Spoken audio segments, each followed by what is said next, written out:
Hello दोस्तों, beginners point में आपका स्वागत है। और अभी हम कर रहे हैं नेक्स्ट टाइप।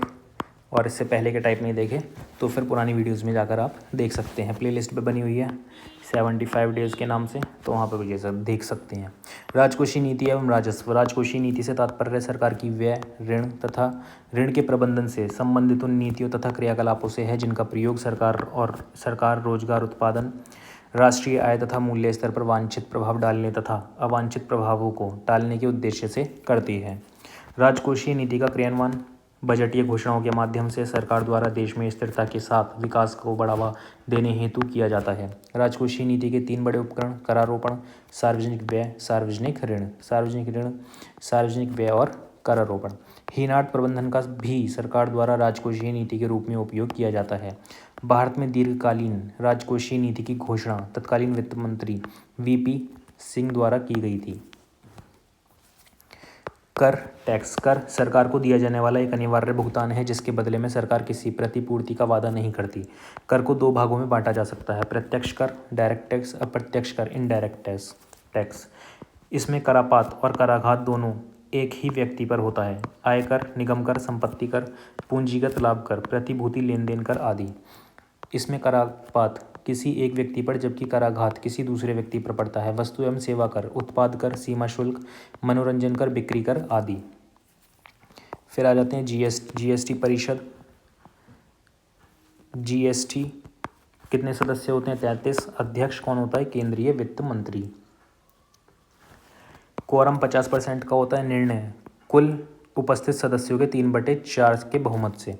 जीएसटी अप्रत्यक्ष कर स्लैब की दरें 5%, 12%, 18% और 28%।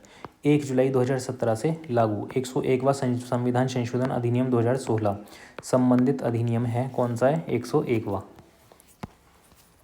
निर्धारण के आधार पर करारोपण के 4 मॉडल हैं: प्रगतिशील करारोपण, अनुपातिक करारोपण, प्रतिगामी करारोपण, अधोगामी करारोपण। प्रगतिशील करारोपण आय में वृद्धि के साथ साथ कर की दर में भी वृद्धि। अनुपातिक करारोपण आय में वृद्धि के बाद भी कर की दर में परिवर्तन ना हो। प्रतिगामी करारोपण आय में वृद्धि के साथ कर की दर में कमी। अधोगामी करारोपण आय में वृद्धि के साथ कर की दर में वृद्धि परंतु एक सीमा के बाद कर की दर एक स्थिर। प्रगतिशील एवं अनुपातिक करारोपण का संयुक्त रूप। लैफर वक्र। प्रतिपादक कौन है? आर्थर लैफर। यह वक्र कर की दर एवं कर राजस्व के मध्य ऋणात्मक संबंध को दर्शाता है। बजटीय विवरण: कुल प्राप्तियां, कुल व्यय, राजस्व प्राप्तियां, कर राजस्व, कर भिन्न राजस्व, कुल प्राप्तियां, पूंजी प्राप्तियां, उधार एवं अन्य देयताएं, अन्य प्राप्तियां, ऋणों की वसूली। राजस्व खाते पर व्यय, पूंजी खाते पर व्यय, ब्याज भुगतान, पूंजी परिसंपत्तियों के सृजन हेतु सहायता अनुदान, अन्य। ठीक है, ये 3 टाइप हो गए इसके। किसके? राजस्व खाते पर व्यय के। बजटीय खाते के व्यय के स्वरूप: योजना व्यय और गैर योजना व्यय। योजना व्यय में 2 होते हैं: राजस्व व्यय और पूंजीगत व्यय। राजस्व व्यय विकासात्मक व्यय, गैर विकासात्मक व्यय। पूंजीगत विकासात्मक और गैर विकासात्मक, लगभग दोनों सेम है। गैर योजना में राजस्व व्यय विकासात्मक व्यय और गैर विकासात्मक व्यय। पूंजीगत में भी विकासात्मक व्यय और गैर विकासात्मक व्यय। अब आ जाते हैं अंतरिम बजट। प्रमुख आंकड़े करोड़ों में। ये सब राजस्व प्राप्तियां, पूंजी प्राप्तियां, कुल प्राप्तियां, कुल व्यय, प्रभावी पूंजीगत व्यय, राजस्व घाटा, प्रभावी राजस्व घाटा, राजकोषीय घाटा, प्राथमिक घाटा। इसमें क्या क्या आ जाता है? राजस्व प्राप्तियां कितनी थी? 23,83,206 करोड़। 23-24-22-23 वास्तविक राजस्व प्राप्तियां कितनी हैं? फिर बजट अनुमान, संशोधित अनुमान, बजट अनुमान 2024-25 के लिए बजट अनुमान में राजस्व प्राप्तियां क्या हैं? तो 30,01,275 करोड़ रुपए। ठीक है। पूंजी प्राप्तियां 17,64,494 करोड़। ये पूरी टेबल आ सकती है। इसमें कौन कौन से आते हैं? कुल व्यय जो सबसे ज़्यादा इम्पोर्टेंट है। राजस्व घाटा कितना है, घाटे के बारे में पूछ लेता है। और राजकोषीय घाटा पूछ लेता है, अनुमान वगैरह पूछ लेता है 24-25 में। 23-24 में बजट अनुमान। ये पूरा याद करने की कोई ज़रूरत नहीं है, एक आध क्वेश्चन आएगा, छोड़ देना। घाटे की प्रवृत्तियाँ: राजकोषीय घाटा 6.4 वास्तविकता और 5.1 बजट अनुमान 24-25 में इतना है। 23-24 बजट अनुमान कितना है? 5.9, 23-24 पुनरीक्षित अनुमान 5.8, फिर राजस्व घाटा 3.9, 2.9, 2.8 और 2.0। बीच वाली लाइन जो है वो प्रदर्शित कर रही है प्राथमिक घाटा, नीचे वाली लाइन प्रभावी राजस्व घाटा। कर प्राप्तियों में रुझान, सकल कर राजस्व 11.2 और जीडीपी का प्रतिशत 11, ये सकल कर राजस्व 11.2 था कब, 22-23 में, वास्तविक जो था 11.7 है, बजट अनुमान 24-25 में 11 के आसपास ही घूम रहा है सब। प्रत्यक्ष कर नीचे का है, ये अप्रत्यक्ष कर ये वाली लाइन हो जाएगी। अप्रत्यक्ष कर 5.1, 5.1, 5 और 4.9। प्रत्यक्ष कर 6.1 वास्तविक था, 6 बजट अनुमान, 6.6 संशोधन अनुमान, 6.7 बजट अनुमान। रेल बजट निवल राजस्व करोड़ों में, ये भी आंकड़े वगैरह इतना पूछा नहीं जाते, ठीक है, तो इनको पढ़ने की भी कोई ज़रूरत नहीं है, फिर भी पढ़ना हो जानकारी के लिए। कितना रेलवे को दिया है, कितना नहीं दिया है, माल ढुलाई का क्या है क्या नहीं है, रेलवे का आय कैसे आती है, रेलवे की आय कितनी है कितनी नहीं है, तो वीडियो को पॉज करके कर लेना, ठीक है, पढ़ लेना। बजट की मुख्य विशेषताएं, वर्ष 24-25 2047 तक विकसित भारत बनाने का टारगेट लेके चल रहे हैं। परिकल्पना, प्रकृति, आधुनिक अवसंरचना और सभी के लिए अवसर के साथ सुसंगत समृद्ध भारत। विकास मंत्र, सबका साथ सबका विकास, सभी व्यापक विकास, सबका साथ सबका विकास, सबका विश्वास, सबका प्रयास के समर्थन से जनसंख्या की लोकतंत्र और विविधता, विकसित भारत 2047 तक विकसित भारत। जन केंद्रित समावेशी विकास, सभी प्रकार की अवसंरचना, भौतिक, डिजिटल और सोशल का ठोस विकास। डिजिटल पब्लिक इंफ्रास्ट्रक्चर, औपचारीकरण और वित्तीय समावेशन को बढ़ावा मिलना। जीएसटी द्वारा कर आधार को गहनता और विस्तार की प्राप्ति हुई। सुदृढ़ वित्तीय क्षेत्र से बचत, ऋण और निवेश वापस पटरी पर लौटे। GIFT, IFSC अर्थव्यवस्था में वैश्विक पूंजी और वित्तीय सेवाओं को मजबूत द्वार। मुद्रास्फीति का सक्रिय प्रबंधन, देश के सभी भाग आर्थिक विकास में सक्रिय भागीदारी बन रहे हैं। प्रमुख क्षेत्र, गरीब कल्याण, देश का कल्याण। DBT से 2.7 लाख करोड़ की बचत हुई है। 25 करोड़ लोग बहुआयामी गरीबी से बाहर आए। PM स्वनिधि के तहत 78 लाख रेहड़ी पटरी वालों के ऋण सहायता। युवाओं को सशक्तिकरण, 1.4 करोड़ युवाओं को कौशल भारत मिशन के तहत प्रशिक्षण प्राप्त हुआ। युवाओं की उद्यमी बनने की आकांक्षाओं को बढ़ावा देते हुए PM मुद्रा योजना के तहत 443 करोड़ स्वीकृत किए गए। IIT 2014 में सहूलियतें, 2023 में 23 हो गई। 2014 में 7 थे एम्स, 2022 में 22 हो गए। PM श्री बजट आवंटन में बढ़ोतरी, 2023 में जो बजट अनुमान था 4000 करोड़ का था, 24-25 में बजट अनुमान 6050 करोड़ का है। विश्वविद्यालय 2014 में 723 थे, 2023 में 1113 हो गए। किसान अन्नदाता का कल्याण, PM किसान के तहत 11.8 करोड़ किसानों को प्रत्यक्ष वित्तीय सहायता। प्रधानमंत्री फसल बीमा योजना के तहत 4 करोड़ किसानों के फसल बीमा। 3 लाख करोड़ के व्यापारिक वॉल्यूम का समर्थन करने वाले ENAM के तहत 1361 मंडियों का समाकीर्ण। नारी शक्ति, महिला उद्यमों को 30 करोड़ मुद्रा योजना ऋण सब वितरित किए गए। 10 वर्षों में उच्चतर शिक्षा में महिलाओं के नामांकन में 28% की वृद्धि। स्टेम पाठ्यक्रमों में महिलाओं का 43% नामांकन। 83 लाख स्व सहायता समूहों की सहायता से 1 करोड़ महिलाएं लखपति दीदी बनी। श्रम बल में महिलाओं की भागीदारी को बढ़ाना, 2017-18 23.3, 22-23 37। अमृतकालीय कार्यनीति, सधरणीय विकास, वर्ष 2070 तक निवल शून्य की प्रतिबद्धता को पूरा करना। पवन ऊर्जा के लिए व्यवहार्यता अंतर निधियन, कोयला गैसीकरण तरलीकरण क्षमता की स्थापना। CNG PNG संपीड़ित बायोगैस का चरणबद्ध अनिवार्य मिश्रण। बायोमास एकत्रीकरण मशीनरी की खरीद के लिए वित्तीय सहायता। छत पर सौर ऊर्जा प्रणाली की स्थापना, प्रति माह 300 यूनिट फ्री बिजली पाने में 1 करोड़ परिवारों की सहायता। सार्वजनिक परिवहन नेटवर्क के लिए ई-बसों को अपनाना। ई-वाहन के विनिर्माण और चार्जिंग द्वारा ई-वाहन इकोसिस्टम को मजबूत करना। पर्यावरण के अनुकूल विकल्पों में सहायता के लिए बायो मैन्युफैक्चरिंग और बायो फाउंड्री की नई योजना शुरू की जानी है। गैर जीवाश्म ईंधन पर आधारित विद्युत उत्पादन क्षमता के प्रतिशत में वृद्धि। वर्ष 2004 30.4, वर्ष 2014 32.3, नवंबर 2023 43.3। PMUY के तहत 10 करोड़ LPG कनेक्शन जारी किए गए। उज्ज्वला के तहत 36.9 crore LED bulb, 72.2 lakh LED tubelight और 23.6 लाख ऊर्जा कुशल पंखों का वितरण किया गया।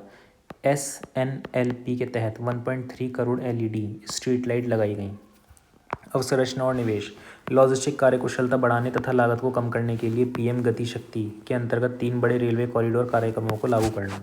उड़ान योजना के अंतर्गत मौजूदा हवाई अड्डों का विस्तार तथा नए हवाई अड्डे का व्यापक विकास। द्विपक्षीय निवेश समझौते के माध्यम से विदेशी निवेश को बढ़ावा देना।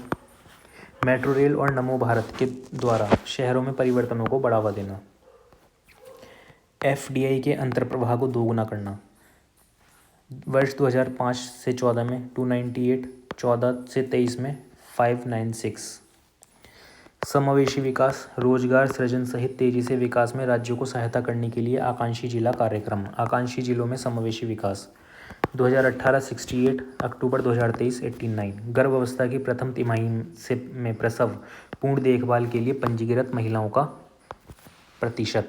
प्रधानमंत्री जीवन ज्योति बीमा योजना के अंतर्गत प्रति लाख जनसंख्या में नामांकितों की संख्या। 2018 में 1737, अक्टूबर 2023 में 13,195। स्वास्थ्य। बालिकाओं 9 से 14 वर्ष को सर्वाइकल कैंसर के टीकाकरण के लिए प्रोत्साहित करना। बेहतर पोषण उपलब्धता। बचपन में आरंभिक देखभाल और विकास के लिए सक्षम आंगनबाड़ी एवं पोषण 2.0 में तेजी लाई जाएगी। मिशन इंद्रधनुष के टीकाकरण प्रयास के लिए यूविन प्लेटफॉर्म आरंभ किया जाएगा। आयुष्मान भारत योजना के अंतर्गत सभी आशा कर्मियों, आंगनबाड़ी कार्यकर्ताओं, सहायिकाओं को स्वास्थ्य बीमा। समावेशी विकास। आवासन। प्रधानमंत्री आवास योजना 3 करोड़ आवास के लक्ष्य को प्राप्त करने के निकट है। अगले 5 वर्षों में अतिरिक्त 2 करोड़ आवास का लक्ष्य। अपना घर खरीदने बनाने के लिए मध्यम वर्ग को प्रोत्साहित करने हेतु मध्यम वर्ग आवास योजना आरंभ की जाएगी। 23-24 बजट अनुमान 69,590। 24-25 बजट अनुमान 80,671। पर्यटन। कारोबार को आकर्षित करने तथा स्थानीय उद्यमशीलता के अवसरों को बढ़ावा देने के लिए ऐतिहासिक पर्यटन स्थलों का विकास आरंभ करने हेतु राज्य को प्रोत्साहित किया जाएगा। 60 स्थानों पर G20 की बैठकें करके वैश्विक दर्शकों को भारत की विविधता दिखाई गई। G20 विकास को बढ़ावा देने के लिए राज्यों को दीर्घावधिक ब्याज मुक्त ऋण उपलब्ध कराए जाएंगे। लक्षद्वीप सहित अन्य द्वीपों में पतन कनेक्टिविटी, पर्यटन अवसंरचना और सुविधाओं के लिए परियोजनाएं आरंभ की जाएंगी। कृषि और खाद्य प्रसंस्करण। सरकार फसल कटाई के क्रियाकलापों में निजी और सरकारी निवेश को बढ़ावा देगी। नैनो DAP का प्रयोग सभी कृषि जलवायु क्षेत्रों में बढ़ाया जाएगा। आत्मनिर्भर तिलहन अभियान। तिलहनों के लिए आत्मनिर्भरता हासिल करने हेतु कार्यनीति तैयार की जाएगी। डेयरी विकास के लिए व्यापक कार्यक्रम तैयार किया जाएगा। प्रधानमंत्री मत्स्य संपदा योजना के क्रियान्वयन का विस्तार ताकि जल कृषि उत्पादकता, दोहरे निर्यात और रोजगार के पर्याप्त अवसरों को बढ़ावा दिया जा सके। 5 एकीकृत एक्वा पार्क स्थापित करना। 2023-24 बजट अनुमान 2025 करोड़। 24-25 में बजट अनुमान है नीली क्रांति के लिए अधिक आवंटन 2,352 करोड़। PM सूक्ष्म खाद्य प्रसंस्करण उद्यम विकास योजना के लिए अधिक आवंटन है 2023-24 बजट अनुमान 639 करोड़। 24-25 बजट अनुमान है 880 करोड़। भारतीय अर्थव्यवस्था का लचीला निष्पादन। 2017-18 6.1, 2018-19 5.8। यह बेरोजगारी की दर कम करना। 19 से 28 4.8%, 4.2%, 21-22 4.1, 23-24 3.2। कराधान सुधारों की उपलब्धियां। प्रत्यक्ष कर संग्रहण में पिछले 10 वर्षों में 3 गुना से अधिक वृद्धि। विवरण दाखिलकर्ताओं की संख्या 2.4 गुना बढ़ी। तेज रिफंड प्रतिदाय धन वापसी विवरणियों के औसत संसाधन समय 93 दिवस 2013-14 से कम होकर 10 दिवस रह गया। औसत मासिक सकल GST संग्रहण वित्त वर्ष 2024 में 2 गुना बढ़कर 1.66 लाख करोड़ हो गया।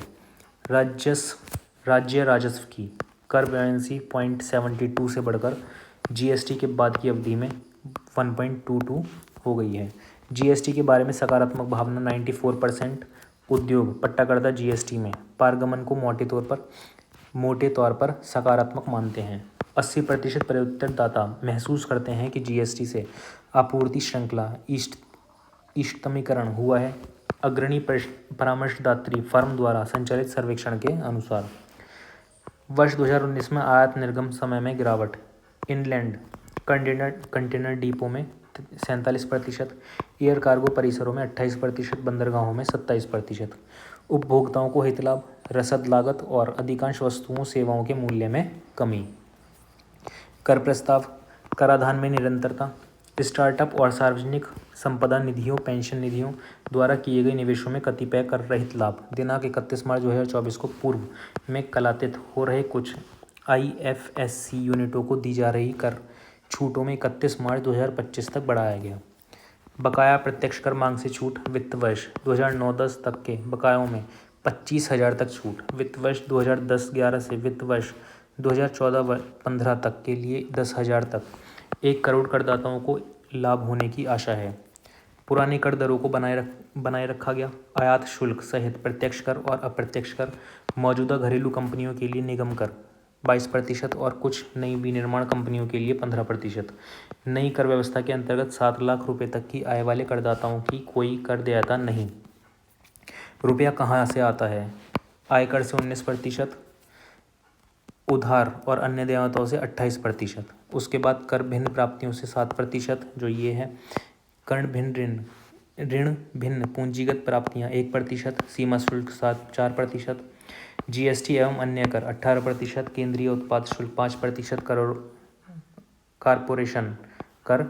कॉरपोरेशन 17%। और रुपया जाता कहाँ है? पेंशन 4%, अन्य व्यय 9%, करों और शुल्कों में राज्य का भाग 20%, वित्त आयोग एवं अन्य अंतरण 8%, केंद्रीय क्षेत्र की योजनाएं 16%, रक्षा 8%, सब्सिडी 6%, केंद्र द्वारा प्रायोजित योजनाएं 8%, ब्याज भुगतान 20%।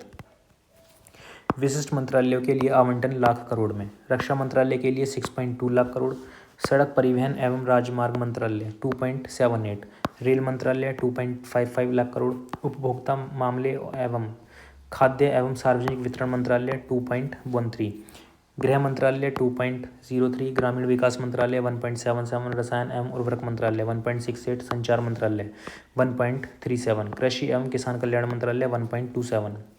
प्रमुख स्कीमों के लिए आवंटन करोड़ों में। महात्मा गांधी राष्ट्रीय ग्रामीण रोजगार गारंटी योजना 60,000 करोड़।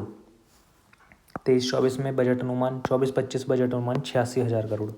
आयुष्मान भारत PMJAY 72,000 करोड़ 23-24 में, 75,000 करोड़ 24-25 में। उत्पादन संबद्ध प्रोत्साहन योजना 4,645 23-24, 6,200 24-25। सौर ऊर्जा ग्रिड 4,970 23-24 में, 8,500 24-25 में। सेमीकंडक्टर एवं डिस्प्ले विनिर्माण परितंत्र के विकास हेतु संशोधित कार्यक्रम 3,000 23-24, 6,900 24-25। राष्ट्रीय हरित हाइड्रोजन मिशन 209 करोड़ और 600 करोड़ 24-25 में। प्राप्तियां और व्यय। राजस्व प्राप्तियां लाख करोड़ में। 22-23 23.8, 23-24 26.3, 23-24 27, 24-25 30 लाख करोड़। 22-23 18.1, 23-24 18.7, 23-24 संशोधित अनुमान है 17.9 और 24-25 बजट अनुमान है 17.6। राजस्व व्यय 23-24 में 34.5 और 24-25 में 36.5 अनुमान है। प्रभावी प्राप्तियां व्यय 22-23 में 10.5 और 24-25 में जो अनुमान है 15 लाख करोड़। 23-24 में बजट अनुमान कितना था? 13.7। केंद्रीय बजट 2023 और 24। 1 फरवरी 2023 को वित्त मंत्री निर्मला सीतारमण द्वारा वर्ष 23-24 के लिए संसद में बजट प्रस्तुत अनुमान का आकार 45.3 लाख करोड़ रुपए। कुल प्राप्तियों में राजस्व प्राप्तियां तथा पूंजीगत प्राप्तियों का हिस्सा क्रमशः 58.45% तथा 41.55%। कुल व्यय में से राजस्व खाते और पूंजी खाते पर व्यय अनुमानित है 77.77% और 22.23%। रुपया कहाँ से आता है? बजट 23-24। उधार और अन्य देयता होते 34%। ऋण भिन्न पूंजी प्राप्तियाँ 2%। कर भिन्न प्राप्तियाँ 6%। वस्तु और सेवा कर 17%। केंद्रीय उत्पाद शुल्क 7%। सीमा शुल्क 4%। आयकर 15%। निगम कर 15%। रुपया जाता कहाँ है? केंद्रीय प्रायोजित योजनाएं 9%। अन्य व्यय 8%। पेंशन 4%। कर और शुल्क में राज्य का हिस्सा 18%। वित्त आयोग एवं अन्य अंतरण 9%। आर्थिक सहायता 7%। रक्षा 8%। बचत अदायगी 20%। केंद्रीय क्षेत्र की योजना इसमें रक्षा तथा आर्थिक सहायता कर पर पूंजी व्यय शामिल नहीं 17%। परीक्षा दृष्टि महत्वपूर्ण तथ्य हैं। वर्ष 2017-18 के बजट अनुमान में सामाजिक व्यय के योजना व्यय और गैर योजना व्यय के वर्गीकरण को समाप्त कर दिया गया। प्रथम वित्त आयोग के अध्यक्ष KC नियोगी थे। वित्त आयोग अपनी रिपोर्ट राष्ट्रपति को सौंपता है, फिर राष्ट्रपति उसे संसद के दोनों सदनों के समक्ष प्रस्तुत करता है। केंद्रीय बजट और बजट। केंद्रीय बजट वर्ष 23-24। पूंजीगत व्यय की प्रवृत्ति 2020-21। ये क्या है? पूंजीगत व्यय पूंजी परिसंपत्तियों के सृजन हेतु सहायता अनुदान। और ये क्या है? प्रभावी पूंजी व्यय। ठीक है, तो इसको एक बार पॉज करके देख लेना, इतना ज़रूरी है नहीं वैसे। व्यक्तिगत आयकर में पर्याप्त राहत। नए व्यक्तिगत आयकर की कर प्रणाली में बदलाव। कर स्लैब सीमा घटाकर 5 किए गए। कर छूट सीमा को बढ़ाकर 3 लाख रुपए किया गया। कुल आय कर दर 3 लाख तक है तो कितना कर देना पड़ेगा? 0%। 3 लाख से 6 लाख तक है तो 5%। 6 लाख से 9 लाख तक है 10%। 9 लाख से 12 लाख 15%। 12 लाख से 15 लाख 20%। 15 लाख से अधिक है तो 30%। घाटे की प्रवृत्तियाँ GDP ये पढ़ चुके हैं। निजी आयकर को और सरल बनाना। नई व्यवस्था में आयकर छूट के लिए आय सीमा को 5 लाख से बढ़ाकर 7 लाख किया गया। नई व्यवस्था के तहत 5 करोड़ से अधिक की आय पर उच्चतम अधिभारित दर 37% से घटाकर 25% की गई। वेतनभोगी पेंशनभोगी ऋण के करदाताओं के लिए मानक कटौती के लाभ नई कर व्यवस्था में दिए गए हैं। गैर सरकारी वेतनभोगी कर्मचारियों के लिए सेवानिवृत्ति पर छुट्टी। नकदीकरण पर कर छूट की सीमा को बढ़ाकर 25 लाख कर दिया गया है। केंद्र सरकार के व्यय बजट अनुमान 23-24। ब्याज 10 लाख करोड़। परिवहन पर 5 लाख करोड़। रक्षा पर 4 लाख करोड़। प्रमुख सब्सिडी 3 लाख करोड़। 23-24 के लिए बजट अनुमान है कुल कितना है? 45,03,097 करोड़। अमृतकाल के लिए विजन। पहला, युवा वर्ग पर विशेष ध्यान देते हुए नागरिकों के लिए अवसर। दूसरा, रोजगार सृजन में वृद्धि। सुदृढ़ और स्थिर वृहद आर्थिक वातावरण। अमृतकाल सप्तऋषि 7 प्राथमिकताएं। अंतिम छोर तक पहुंचना। युवा शक्ति, वित्तीय क्षेत्र, हरित विकास, क्षमता उभारना, अवसंरचना और निवेश, समावेशी विकास। सबका साथ सबका विकास, समावेशी विकास। कृषि और सहकारिता, गतिवर्धक कोष की स्थापना, ग्रामीण क्षेत्रों में नवाचार, स्टार्टअप को प्रोत्साहित करने के लिए। लक्षित निधियन, पशुपालन, डेयरी कार्य और मत्स्यिकी क्षेत्र को 20 लाख करोड़ रुपए का ऋण आवंटन। भारत को मिलेट का वैश्विक केंद्र बनाना। श्री अन्न। अनुसंधान को बढ़ावा देने के लिए IIMR हैदराबाद को सहायता दिया जाना। स्वास्थ्य 157 नए नर्सिंग कॉलेज स्थापित करना। सिकल सेल एनीमिया उन्मूलन मिशन शुरू करना। स्वास्थ्य और शिक्षा पर व्यय में वृद्धि। स्वास्थ्य में 1.4 2.1 ये 2019 का है और 2023 का है। ये शिक्षा में 2.8 2.9 बराबर है। सभी के लिए सुविधाएं, उपलब्धियां, समावेशी विकास। उज्ज्वला के तहत 9.6 करोड़ LPG कनेक्शन। PM किसान के तहत 11.4 करोड़ से अधिक किसानों के लिए 2.2 लाख करोड़ का नकदी अंतरण। 47.8 करोड़ PM जनधन बैंक खाते। ग्रामीण घरों को 9 करोड़ पेयजल कनेक्शन। PMSVY और PMJJY के तहत 44.6 करोड़ व्यक्तियों के लिए बीमा कवर। अवसंरचना और निवेश। अवसंरचना और उत्पादक क्षमता में निवेश बढ़ाने के लिए प्रोत्साहन। गुणक और प्रभाव, विकास और रोजगार में वृद्धि। पूंजीगत निवेश परिव्यय को 33.4% 10 लाख करोड़ करना। अवसंरचना निवेश को प्रोत्साहित करने के लिए राज्य सरकारों को 50 वर्ष तक ब्याज रहित ऋण जारी रखना।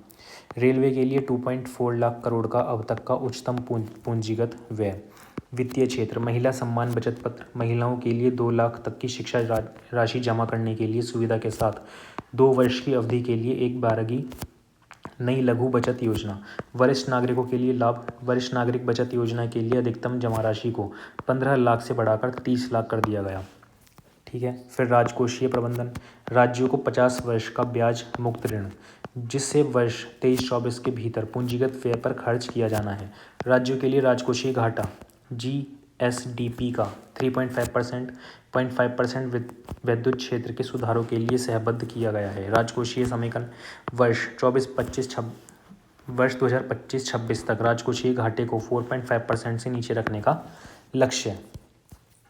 विशिष्ट मंत्रालयों के लिए आवंटन, रक्षा मंत्रालय 5.94 लाख करोड़, सड़क परिवहन राजमार्ग मंत्रालय 2.7 लाख करोड़, रेल मंत्रालय 2.41, उपभोक्ता मामले खाद्य एवं सार्वजनिक वितरण मंत्रालय 2.06, गृह मंत्रालय 1.96, रसायन उर्वरक मंत्रालय 1.78, ग्रामीण विकास मंत्रालय 1.60, कृषि एवं किसान कल्याण मंत्रालय 1.25, संचार मंत्रालय 1.23।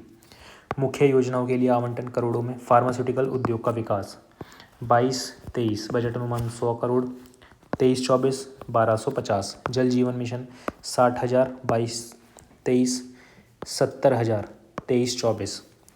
एकलव्य मॉडल आवासीय स्कूल 2000 22-23 बजट अनुमान, 23-24 बजट अनुमान 5,943। प्रधानमंत्री आवास योजना 48,000 और 23-24 में 69,590 है। EV को त्वरित अंगीकरण और विनिर्माण फेम 2,908 और 23-24 में 5,172। पूर्वोत्तर विशिष्ट अवसंरचना विकास योजना। आर्थिक समीक्षा वर्ष 22-23, राजकोषीय घाटा GDP का प्रतिशत, संशोधित अनुमान और बजट अनुमान। ये संशोधित अनुमान है, ये बजट अनुमान है। मुद्रास्फीति उपभोक्ता मूल्य सूचांक पर आधारित है। ये 4.8 2019-20 में, 6.2 2021 में, फिर 5.5 2021 और 6.8 22-23 में। थोक मूल्य सूचांक पर आधारित है। ये वाली लाइन 1.7 19-20, 1.3 20-21, फिर औसत प्रतिशत में, ये मुद्रास्फीति औसत प्रतिशत में 13। थोक मूल्य सूचांक पर आधारित 13%, 21-22 में, 11.5 22-23 में। GDP वृद्धि दर स्थिर मूल्यों पर प्रतिशत 3.7 19-20, -6.6 20-21, 8.7 21-22 7%, 22-23 6.6 से 6.8 23-24। सेवाएं, मूलभूत कीमतों पर सकल मूल्य वृद्धि 6.6 6.3 20-21 में -7.8, 21-22 में 8.4, 22-23 में 9.1। कृषि और संबंधित गतिविधियां, मूलभूत कीमतों पर सकल मूल्य वृद्धि 5.5 19-20, 3.3 20-21, 3 20-21-22, 3.5 22-23। औद्योगिक वृद्धि दर, मूलभूत कीमतों पर सकल मूल्य वृद्धि ये इतनी है। ये सब कुछ भी जरूरी नहीं है इसमें। वृद्धि दर अनुमान IMF के हिसाब से US कनाडा भारत 23-24 में कहाँ पर है 6.8 6.8 24 में और 6.1 कहाँ पर है 23 में। ठीक है। खाद्यान्न उत्पादन मिलियन टनों में 2018-19 285.2, 19-20 में 297.5, 20-21 में 310.7, 20-21-22 में 315.7। वर्ष 2022 के दौरान शीर्ष प्रेषण प्राप्तकर्ता बिलियन $, में भारत 100, मैक्सिको 60, चीन 51, फिलीपींस पाकिस्तान मिस्र 32, Pakistan 29, France 29, Bangladesh 21, Nigeria 21, Vietnam 19। आर्थिक समीक्षा वर्ष 2023। ये सब कुछ भी काम का नहीं है। सबसे ज़्यादा जरूरी ये है वर्तमान कीमतों पर प्रति व्यक्ति आय। शीर्ष 3 राज्य गोवा, सिक्किम, कर्नाटक। ठीक है। स्थिर कीमतों पर सकल मूल्यवर्धन GVA वृद्धि दर प्रथम संशोधन अनुमान 4.8, 21-22 अंतरिम अनुमान 8.1, 22-23 प्रथम अग्रिम अनुमान 6.7। उत्तर प्रदेश में वर्तमान कीमतों पर प्रति व्यक्ति निवल राज्य घरेलू उत्पाद में वृद्धि 19-20 में 5.3 थी, 21-22 में 11.6। ये पुराना डाटा है जो कि काम का नहीं है। जीवन में गुणवत्ता में सुधार के लिए विशाल शिविर व्यापक सहयोग। जीवन में गुणवत्ता के लिए किफ़ायती और कुशल स्वास्थ्य सेवा 22 करोड़ PMJBY लाभार्थी। बारहमासी सड़कें। सामाजिक सुरक्षा प्रधानमंत्री श्रम योगी मानधन में 39 लाख नामांकन। प्रधानमंत्री सुरक्षा बीमा योजना में 30 करोड़ नामांकन। भोजन पकाने का स्वास्थ्य इंजन PMUY के तहत 11 करोड़ LPG कनेक्शन। स्वास्थ्य और पेयजल JJM के तहत 11 करोड़ नल से जल कनेक्शन। विद्युत आपूर्ति सौभाग्य के तहत 2.9 करोड़ ग्रामीण घरों का वैद्युतीकरण किया गया। सभी के लिए आवास PMAYG के तहत 2.11 करोड़ घरों का निर्माण। जलवायु परिवर्तन और पर्यावरण भविष्य का सामना करने की तैयारी, ये पढ़ेंगे पार्ट 2 में। ठीक है, तो वीडियो को लाइक करो, शेयर करो, सब्सक्राइब करो। धन्यवाद।